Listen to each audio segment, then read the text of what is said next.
I worry if there will be evidence of us. Like, when I think about archaeology, what are they doing? Digging up the past and making it known to the present. And we find out all of this stuff about ancient civilizations and dinosaurs and, different fossilized insects and species and all this other stuff, which showcases the evidence of life before us. But what will we leave behind as a human race in the 21st century? We exist. I feel like our existence is digital only. All of our pictures are stored on our phones. Our videos are stored on apps. Everything that we do now is on a computer. We don't even, back in the day, people was writing pages, 12-page essays and all this other stuff. And now you can just write that on a computer. You don't even got to print it out. Just save it in your Google Drive. But it's just what happens when the age of technology as we know it dies out?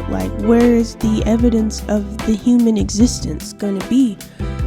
Because while sure, instead of fossilized bones, we'll have fossilized computers. But will they even have the technology to access the computers? It's something I try not to think too deeply about, because it kind of freaks me out, because in a way it's a reminder that my life is insignificant. Now sure, everybody has a purpose, everybody has not to be super sappy about it, but I think to some extent there has to be a reality call, a wake-up call that we have as people, where we accept to some extent how minuscule our existence really is to the greater cosmos.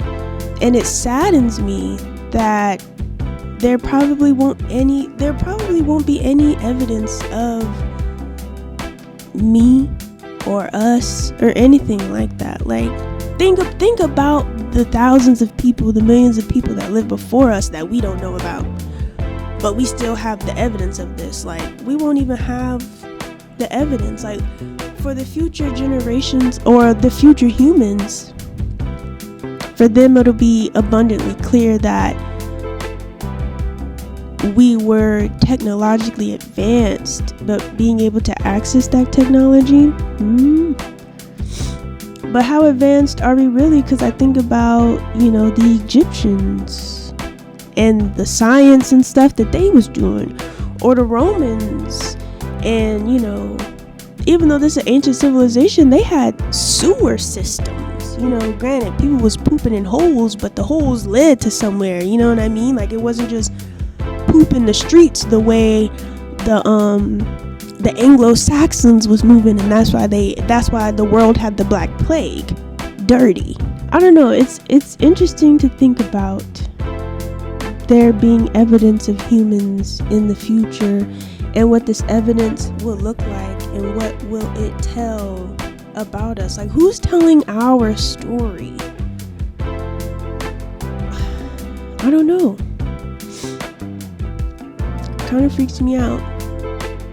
It's sure, in an intergalactic type of sense, we got that CD that's floating around in space with the sounds of the 50s, but that doesn't even really embody Earth, really. That was a certain period of time, and that wasn't even a great time for everybody. You know what I'm saying?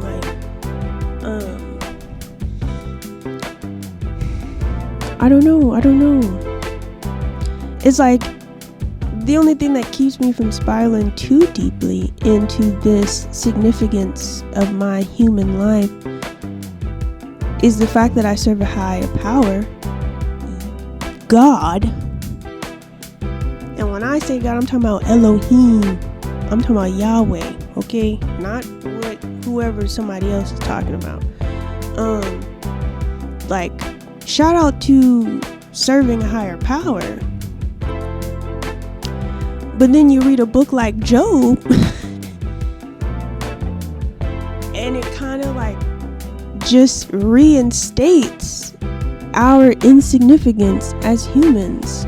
Like, how beautiful of God to create such an imperfect being and still love them as if they were perfect already. Like, that's super beautiful, poetic, like, love that. But like, you get into the story of Job and what he went through, and it always leaves you questioning, like, well, why the hell did he go through what he went through? Like, you still don't even get no answer. Even with God speaking at the end, you get no answer. Even as the reader, knowing the setup of how Lucifer went up there and was being nosy, and God was like, look at my nigga Job, he the toughest out.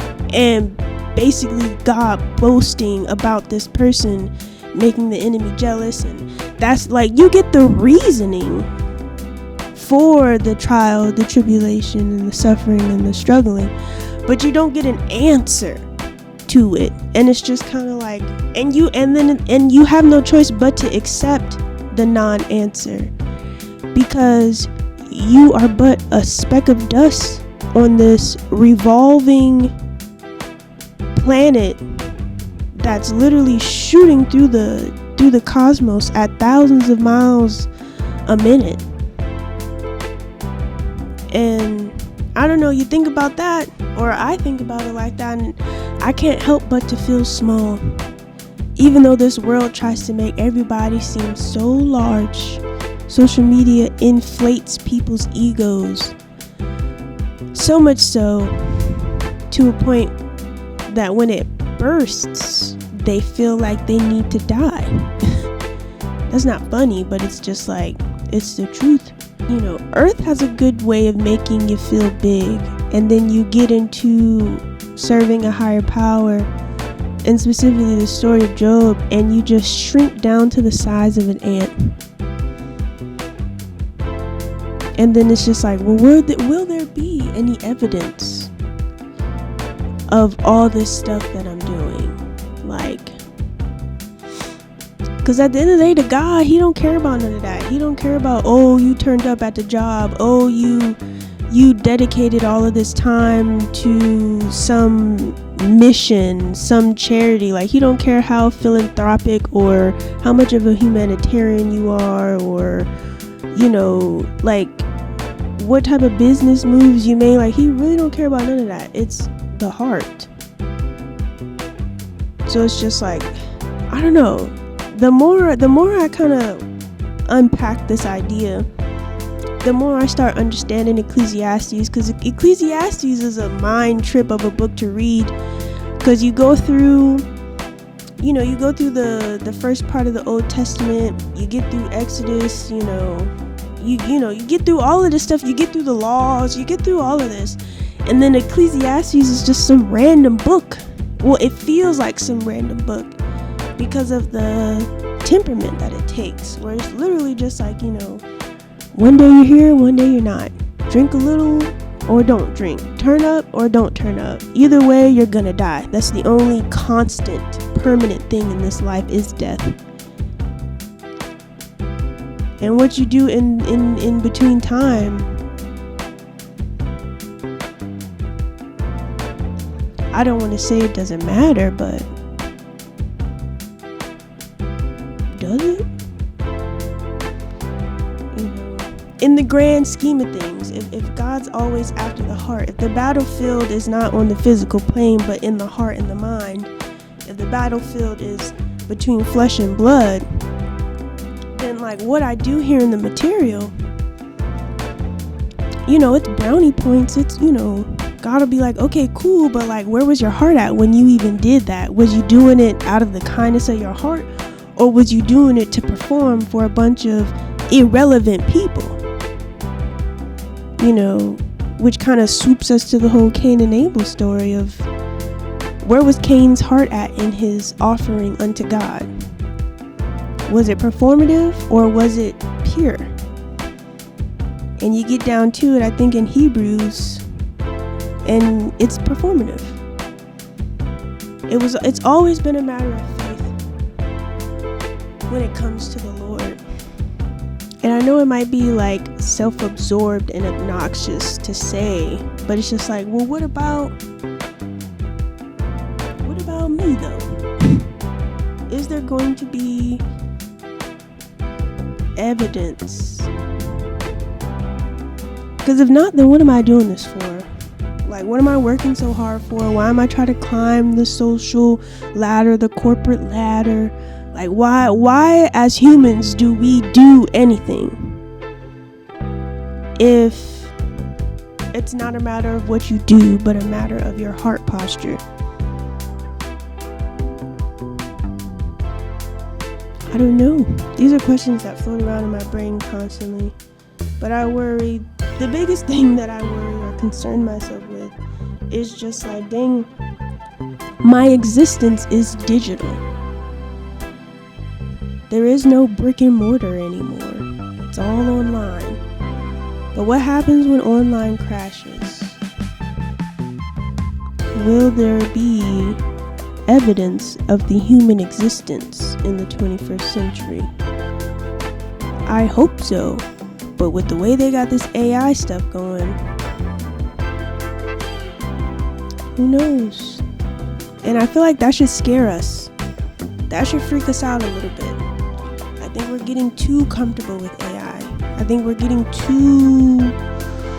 too complacent in the way things are going. Like, I said it before, but it's getting to a point where it's not cool to be human no more. And that should scare the living poo out of